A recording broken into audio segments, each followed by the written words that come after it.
ناظرین، آپ نے ترکش ڈرامہ میرا سلطان میں مہرماہ سلطان کو ضرور دیکھا ہوگا۔ آج ہم بتائیں گے کہ اس طاقتور عثمانی شہزادی کی 5 خوبیاں اور 5 خامیاں کیا تھیں۔ پہلے 5 خوبیاں سنیں۔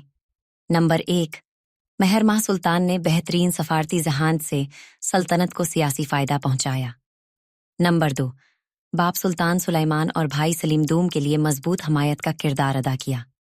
نمبر 3، رفاہی کاموں میں پیش رہیں، مدارس اور مساجد بنوائیں۔ نمبر 4، حرم کی سیاست میں توازن قائم رکھا اور بڑی دانائی سے فیصلے کیے۔ نمبر 5، ہر چیلنج کا ڈٹ کر مقابلہ کیا، کبھی کمزور نہیں پڑے۔ اب بات کرتے ہیں مہرماہ سلطان کی 5 خامیوں کی۔ نمبر 1، مہرماہ سلطان بعض اوقات ذاتی انتقام اور نفرت فیصلوں پر اثر انداز ہوئی۔ نمبر 2، حریم سلطان کے ساتھ مل کر سازشی تعلقات نے خاندان میں اختلافات کو بڑھایا۔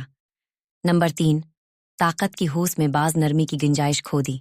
نمبر 4، مہرماہ سلطان کی جذباتی وابستگیاں کبھی کبھار اس کی سیاسی بصیرت پر حاوی ہو گئیں۔